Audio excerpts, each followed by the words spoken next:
Conversations wild and free, words that spark our minds ignite, lighting up our darkest night.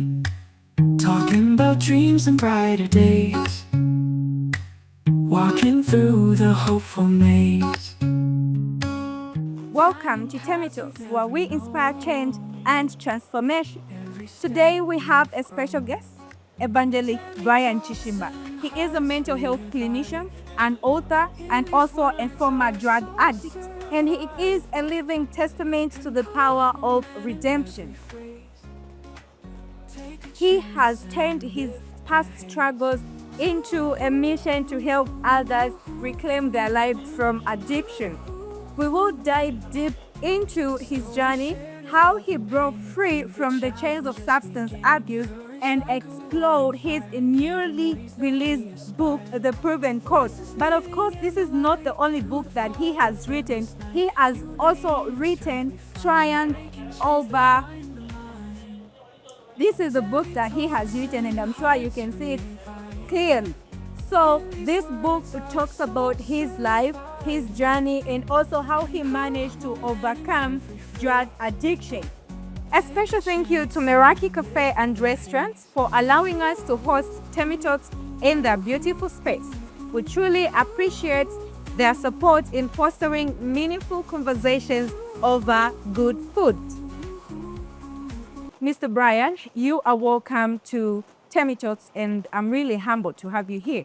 Thank you very much, Temwani, and it's a pleasure to be on this program, Talks. And viewers, listeners, thank you very much. Yeah. Thank you. So now, can you take us back into to the beginning? Yeah. How did your journey with drug addiction start? Okay, basically to talk about how my journey with alcohol and drug addiction began, it's very important that I talk about how I was raised. I was born in Kabwe, a district in Zambia, where both my parents died when I was just about 6 years old. So I was raised by my grandmother, and I did my grade 1 up to 7 at Kasanda Malombe Primary School. I got very good grades at primary education. One of my uncles picked me, brought me to Lusaka, where I did my grade 8 and 9 at Kablonga Boys. Kablonga Boys, I was one of the A+ students. I got very good grades at grade 9. 512. Wow. Qualified to go to Eucharist National Technical School, a school in Livingstone which gets the best. The best, yeah. So that's where I went. And in grade 10 on 24th October, that's when I started on our Independence Day. That's when I tested alcohol for the first time. And I didn't know to what damage it would cause to my life. So back then, was it at school or just at home within? No, it was at school. At school? Yeah, it's a boarding school. Okay. So due to peer pressure, yes, friends of mine said, invited me to go in the room, and now they gave me the beer to taste, and that's how I drank. And that was the first time. Then the second time I drank was when we closed school. Then I drank again. Then now we opened for grade 11. Grade 11 now I started the drinking such that I suffered the suspension from Eucharist, and came back in second term, started also taking marijuana now, drugs, and now in term 3 I was expelled, but the permanent secretary, Ministry of Education by then, rescinded the decision of all students who were suspended, which included me. That's how we came back to school. I continued to abuse alcohol and drugs such that even in my 11th grade, when I was 17 years old, I would go out of school, go and even now sleep with the sex workers in the bars. Really? And in grade 12, it was a different thing altogether. I was dependent on alcohol such that I stopped concentrating on my academic pursuits. I wanted to be an engineer, a mathematician, or a medical doctor.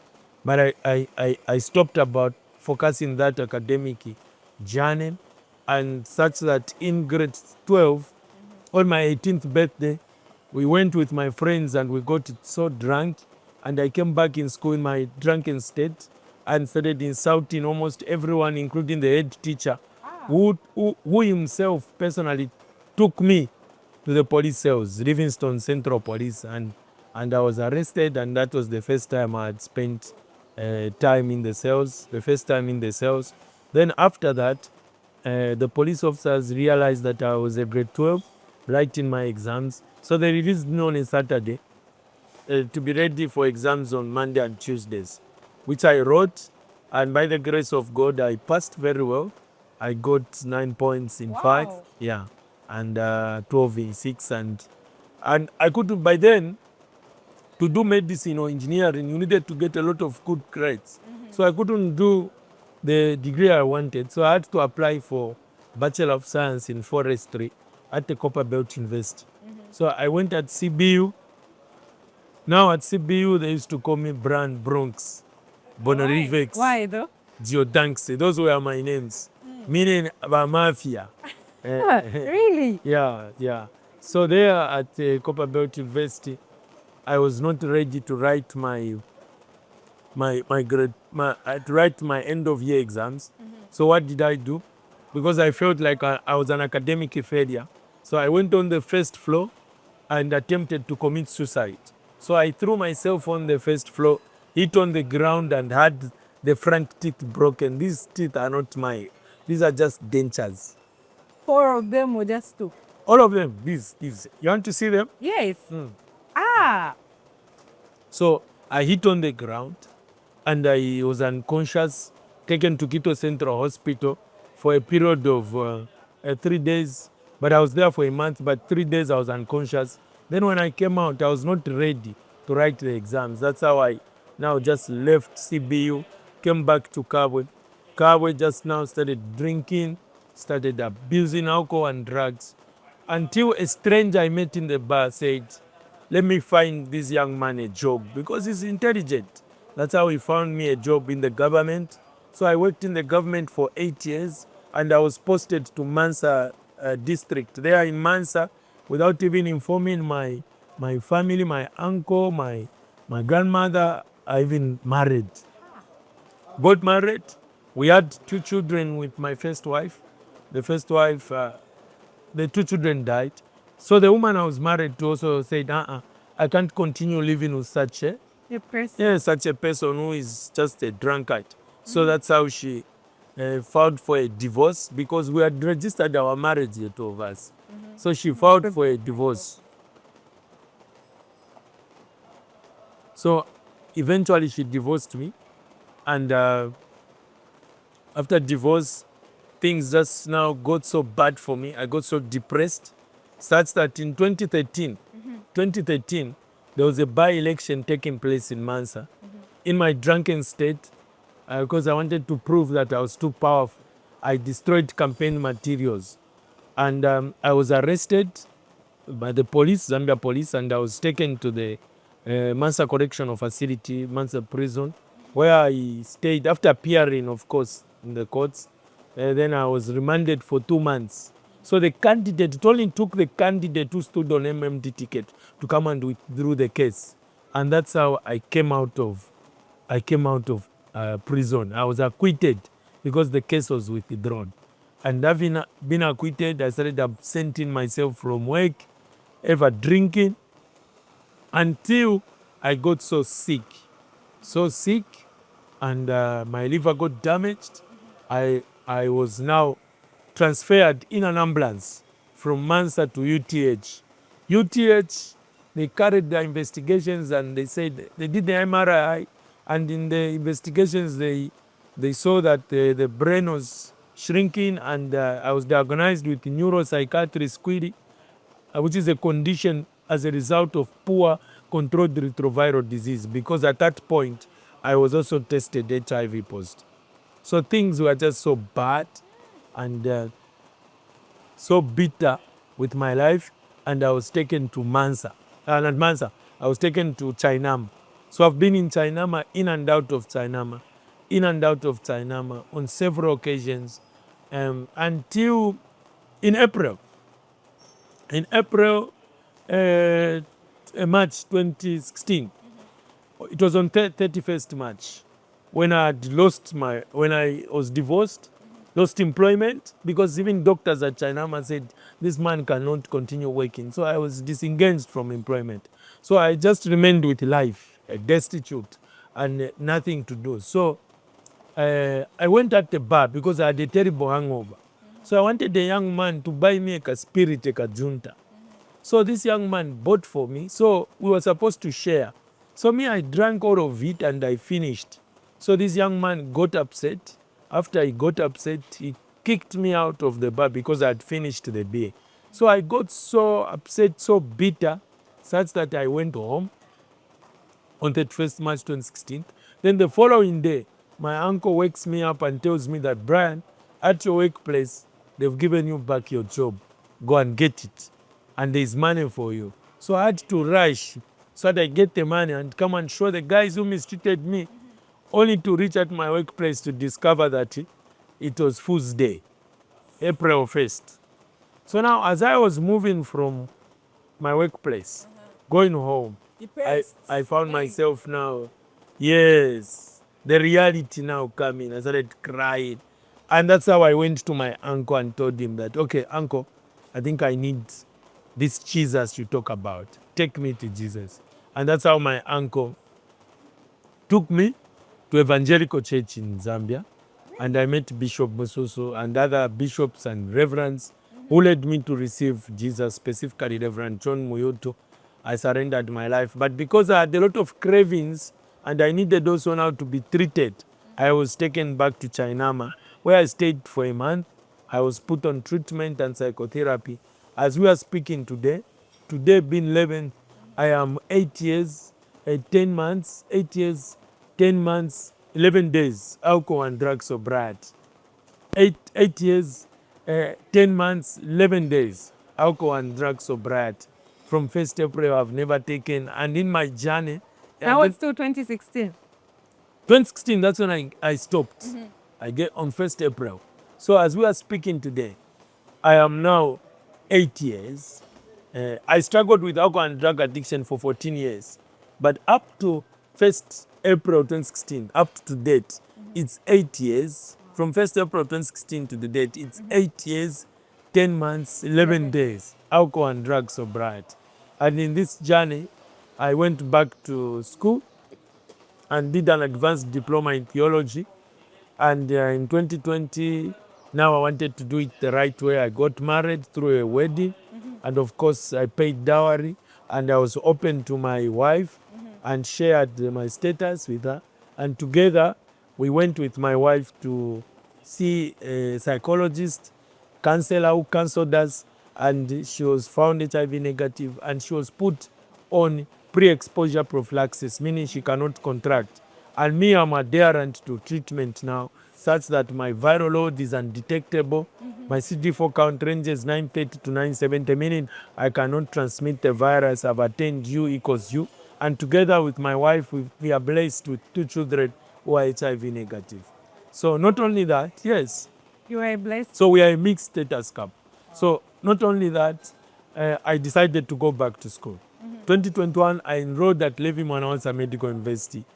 And I did a Bachelor of Science in Mental Health and Clinical Psychiatry, a degree which I finished just last year, 2024. And as we are speaking today, I'm registered with Health Professions Council of Zambia, certified and given a practicing license as a mental health clinician. Not only that, I wrote the first book, Triumph Over Alcohol and Drug Addiction, which book talks about the story I'm just from sharing. And this, I've exhibited this book at the African Union Summit, which was held at Mulungushi International Conference on Mental Health Disorders. I've also exhibited the same book at the International Society of Substance Use Professionals in Greece. I was invited. So this is an inspirational story when you read this.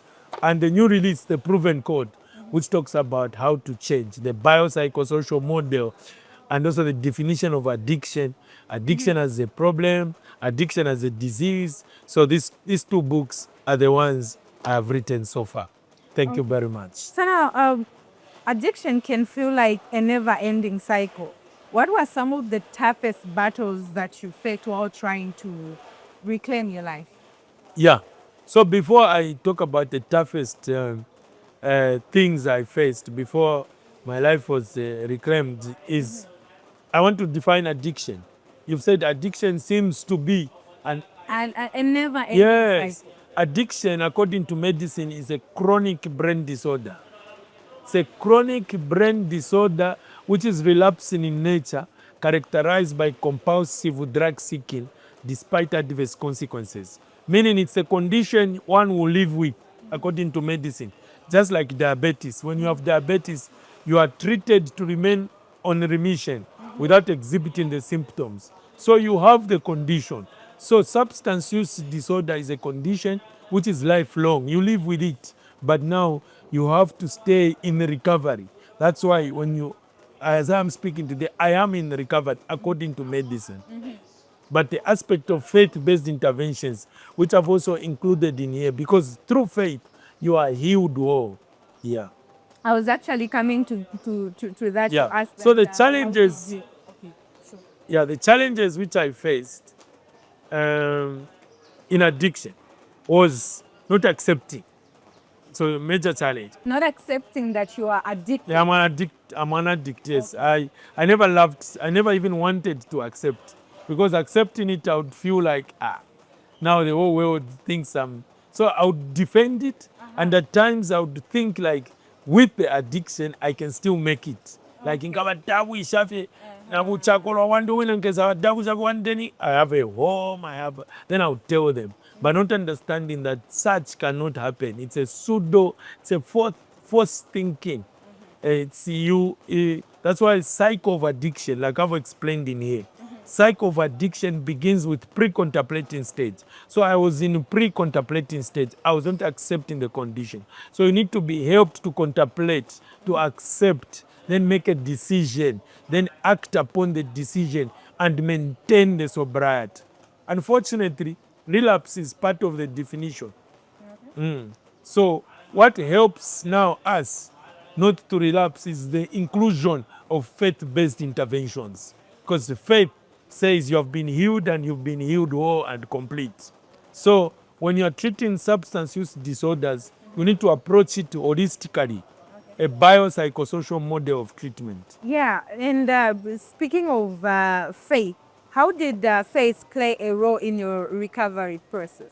Yeah, faith, it played, it's played, and it continues to play. Because you have to remain in Christ. Me, I believe, for me, my higher power is Jesus. So what I have done, there's an equation which I use. My father is Jesus. My mother is sobriety. And I've married the two. They should never divorce. It's Jesus and being sober and produces results. So faith is really very important in our recovery, such that it's the one, faith is the evidence of the unseen things. Remember, science talks on the things, tangible things, the things the eyes can see, the things you can hear, the things you can touch, the things you can smell. And all these things have got limitation. So you need to move to a higher dimension, which is faith, for you to remain in sobriety. Because according to science, addiction is a relapsing disorder. According to faith, addiction is something you can defeat and forget. Wow. That's wow. So combine Indeed- the two. Indeed, you are a living testament of, to the power of redemption. Really, you are. So your book focuses on overcoming, the proven code. The proven code. Yes, focuses on overcoming drug addiction. What inspired you to write the proven code? What inspired me first to write, the first one, Yes. the first one is an inspirational story. I have been inspired to write this because of the scripture itself. The Bible tells us in Luke 8 verse 39, when Jesus healed that patient who was struggling with mental disorders who was in the graveside, that patient wanted to go with Jesus, but Jesus says, "Yay, You go and tell the people how much the Lord has done for you. Psalms 107 verse 2 says, let the redeemed of the Lord share their story. And there's a scripture also in the Bible, it says, let them write so that future generations can read. Can read. If the Bible is not written, you could not have the Bible. So even this book, even if I am no longer in existence, when God himself allows that to happen, this book will still penetrate generations and after generations. So I've been inspired to write this book based on scripture. So now after I wrote this book now, I realized that people were reading, they were getting inspired, but they didn't know now what to do because the inspiration comes. So now what next? What's next? I am inspired to change. So now I had to write a step by step now.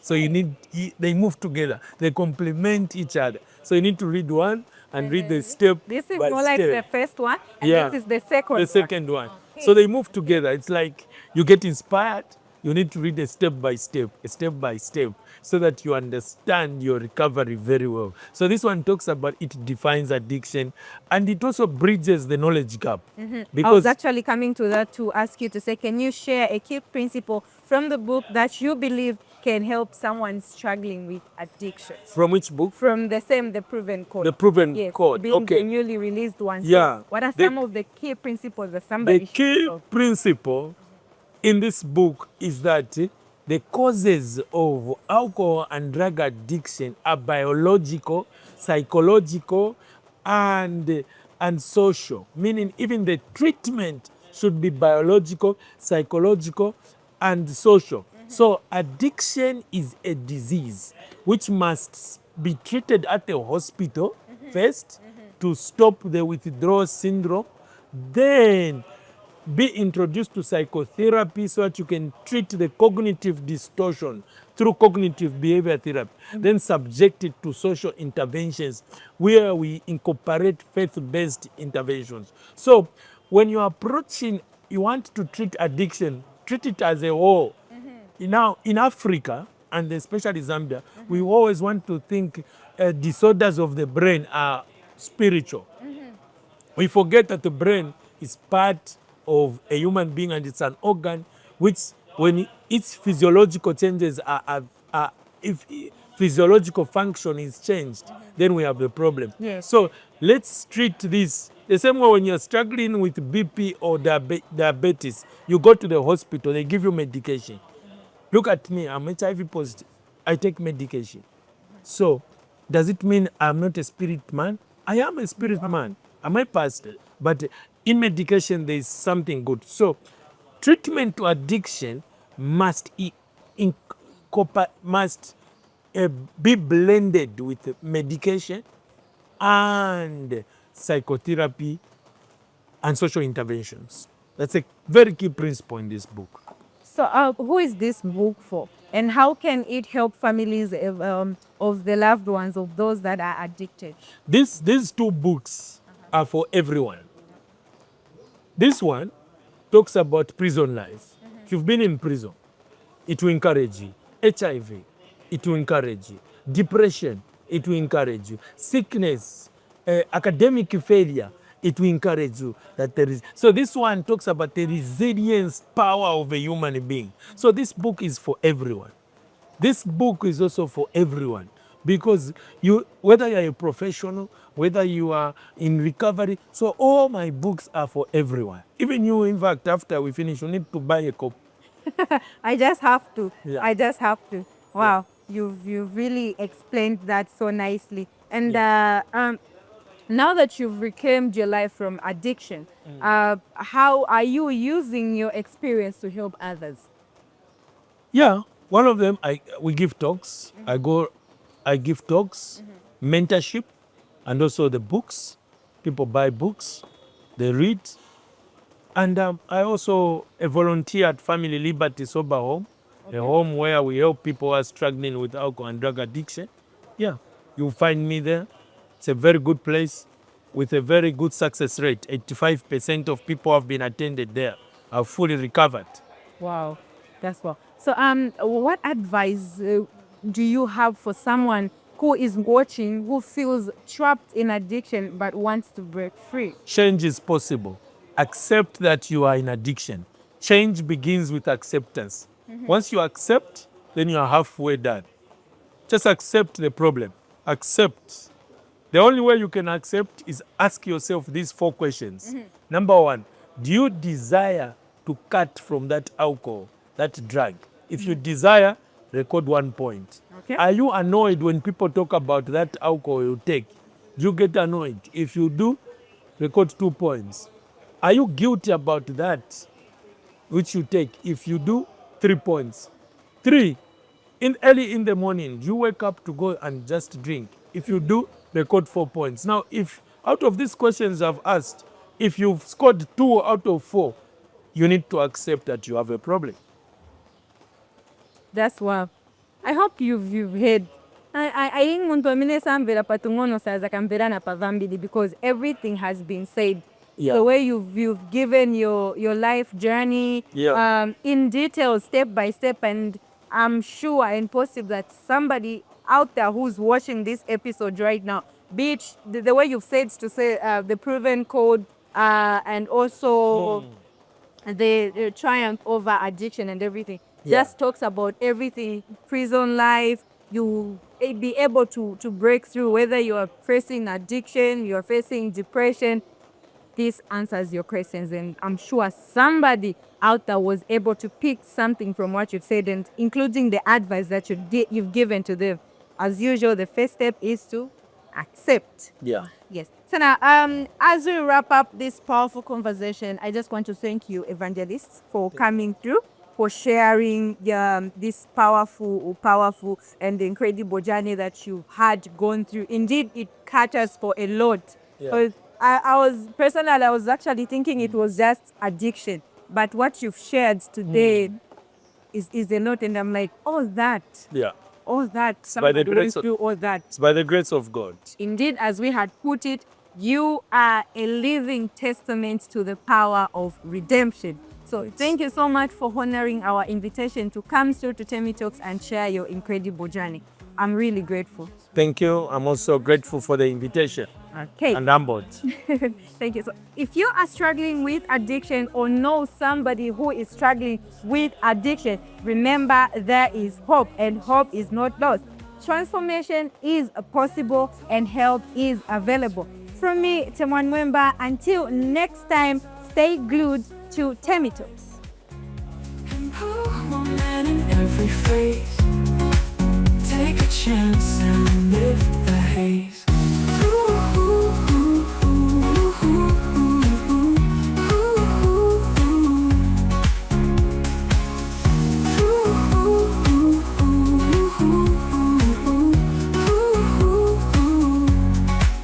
Temi talks and hearts revive.